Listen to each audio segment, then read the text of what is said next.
নমস্কার বন্ধুরা, কেমন আছো তোমরা? আশা করি সবাই খুব খুব খুব ভালো আছো। আমি মেঘা আবারও চলে এসেছি তোমাদের সাথে একটা নতুন ভিডিও নিয়ে। আর আজকের ভিডিওতে তোমাদের সাথে শেয়ার করবো বারাসাতের সেরা সেরা কিছু কালী পুজো। এবছর তাদের কি থিম এবং তাদের কি কনসেপ্ট এবং তারা কিভাবে প্যান্ডেলটা তৈরি করছে সবকিছু নিয়ে থাকবে আজকের এই ভিডিও। তাই বকবক না করে চলো ভিডিওটা শুরু।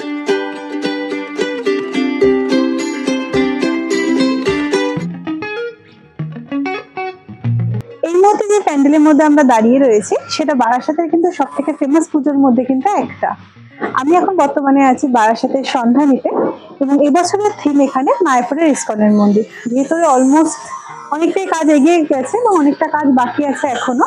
তোমাদের সাথে শেয়ার করবো ভেতরে এখন কাজের কিরকম ভাবে কি সবাই প্রিপারেশন নিচ্ছে সেগুলো।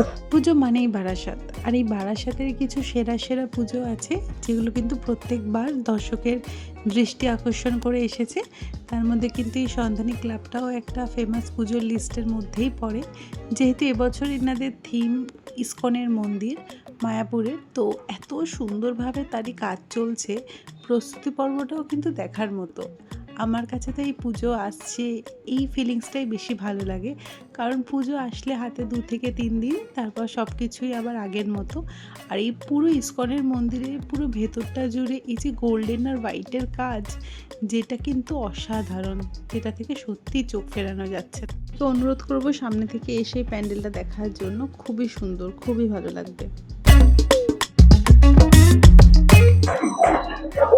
মণ্ডপের ভিতরে না ঢুকলে বোঝাই যাবে না যে এটা কালী পুজোর মণ্ডপ নাকি সঞ্জয় লীলা বানসালি সেট। এত অসাধারণ সাজানো হয়েছে মণ্ডপটার ভেতরে। পুজো যে কদিন বাকি আছে এখন কিন্তু প্রিপারেশন একদম তুঙ্গে। এখন যে প্যান্ডেলে দাঁড়িয়ে আছে এটা হচ্ছে বারাসাত নবপল্লী বয়েজের প্যান্ডেল। আগের বছর এই প্যান্ডেলের থিম ছিল কৈলাসের মান সেরবা, যেটা তোমাদের সাথে অলরেডি আমরা শেয়ার করেছিলাম আগের বছর। এই বছরের থিম হচ্ছে শ্রীকৃষ্ণের দ্বারকা। অসাধারণ সুন্দর, এখনো কাজ বহু বাকি আছে, তবে যতটুকু কাজ হয়েছে তোমাদের সাথে শেয়ার করব, চোখ ধাঁধিয়ে যাবে। আমি তো বলবো এই প্যান্ডেলটা একদমই তোমরা এসো। মণ্ডপটা দূর থেকে দেখলে মনে হবে কোনো রাজমহলের সামনে দাঁড়িয়ে রয়েছে এবং সেটা প্রস্তুত হচ্ছে। এতটা সুন্দর আর এতটা রিয়েল লাগছে, নিজের চোখে না দেখলে বিশ্বাসই করা যাবে না। আর তার সাথে সমান পরিমাণে এই আলো, যেটা মণ্ডপের রূপটাকে আরও 10 গুণ বাড়িয়ে তুলেছে, যা দেখতে অসাধারণ লাগছে। প্যান্ডেলটার প্রতিটা কোণায় কোণায় প্রত্যেকটা মানুষের এত অসাধারণ পরিশ্রমকে ফুটিয়ে তুলেছে, যা সত্যি প্রশংসনীয়। এবং ভেতরটা হোয়াইট আর গোল্ডেনটা এতটা সুন্দর দেখতে লাগছে, যা চোখ ফেরানোর বাইরে। পুরো প্যান্ডেলটা জুড়ে এখন বাঁশ বাঁধা, যেহেতু কাজ চলছে, কিন্তু বলতে পারবো প্যান্ডেলটা তোমরা যদি একবার আসো সত্যি নিরাশ হবে না। প্রত্যেককে সাজেস্ট করবো এই প্যান্ডেলটা একটু বিকেলের দিকে দেখতে আসার জন্য, কারণ এই মণ্ডপের মেন আকর্ষণ যে আলোকসজ্জা, সেটা যদি বিকেলবেলার দিকে না আসা হয় সত্যি মিস হয়ে যাবে। কারণ এত সুন্দর আলোকসজ্জা কিন্তু নিজের চোখে দেখা সত্যি অসাধারণ ব্যাপার।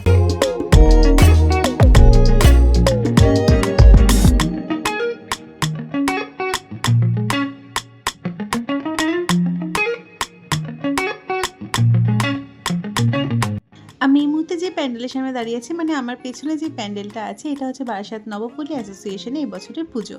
আর এবছর এনাদের থিম হচ্ছে বৃন্দাবনের চন্দ্রোদয় মন্দির, আর এটা হচ্ছে সবথেকে উঁচু পুজো, যেটা অনেকেই অনেক ম্যাগাজিনে দেখতে পেয়েছো। তাহলে চলো তোমাদের সাথে শেয়ার করি।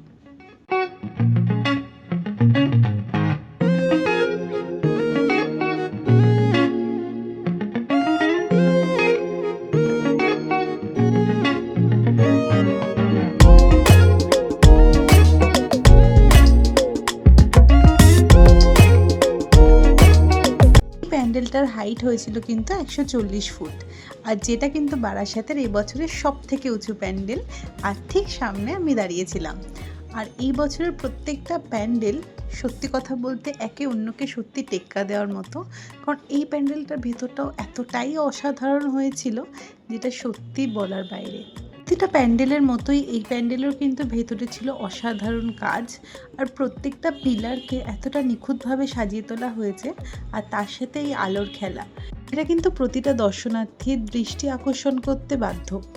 মণ্ডপের প্রত্যেকটা কোনায় কোনায় রয়েছে প্রতিটা শিল্পীর রাতভর পরিশ্রম, তার সাথে অসাধারণ কাজ, যা মণ্ডপটাকে একটা আলাদাই রূপ দিয়েছে। এই প্রত্যেকটা কর্নারে যে ট্রায়াঙ্গেল করে রাধাকৃষ্ণের যে ছবিগুলো লাগানো হয়েছে সেটাও কিন্তু অসাধারণ দেখতে লাগছে। আর তার সাথে প্রত্যেকটা কর্নারের এই আলো, এটা কিন্তু মণ্ডপের ভেতরের সৌন্দর্যটাকে কিন্তু আরও ফুটিয়ে তুলেছে। আগের বছর আমরা এই প্যান্ডেলে দেখেছিলাম কিন্তু প্রতিমা রূপে কৃষ্ণ রূপে কালী, এবং এবছরের প্রতিমাটা দেখার জন্য কিন্তু অবশ্যই তোমাদের আমাদের ভিডিওর সাথে থাকতে হবে। 17 তারিখ প্যান্ডেল উদ্বোধন হওয়ার পর কিন্তু তোমাদের সাথে আমরা ভিডিওটা শেয়ার করবো।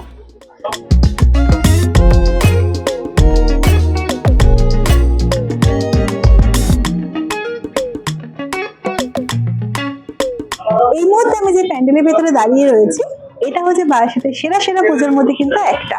এবছর এদের থিম হয়েছে মাইসোর প্যালেস। আর এই মুহূর্তে আমি যে প্যান্ডেলের মধ্যে আছি এটা কিন্তু বারাসাতে পাইনিয়ার পার্কের ভেতরে। তবে চলো তোমাদের সাথে শেয়ার করি মাইসোর প্যালেসের ভেতরে কিভাবে কিরকম কাজ চলছে। পুজোর তার বেশি দিন বাকি নেই, তো চলো প্রস্তুতি পর্ব তোমাদের সাথে শেয়ার করি।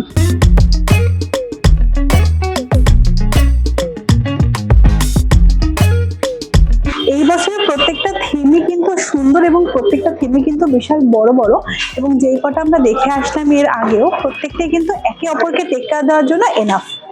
আগের বছর এনাদের থিম ছিল লক্ষ্য, আর এবছর এনাদের থিম মাইসোর প্যালেস। তো চলো মাইসোর প্যালেসের ভেতরটা তোমাদের সাথে শেয়ার করি।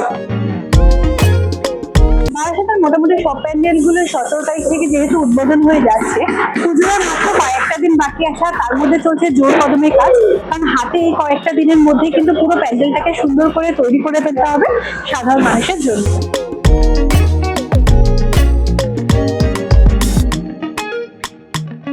আপাতত তোমাদের সাথে প্যান্ডেলের প্রিপারেশনটা শেয়ার করলাম, এবং এর পরবর্তী সময় প্যান্ডেলটা কিরকম দেখতে হয় সেটাও কিন্তু তোমাদের সাথে শেয়ার করবো। এবং পুরোটা দেখতে হলে অবশ্যই আমার চ্যানেলে আসার পরবর্তী ভিডিওগুলোর দিকে নজর রেখো। আশা করি তোমাদের ভালো লাগবে।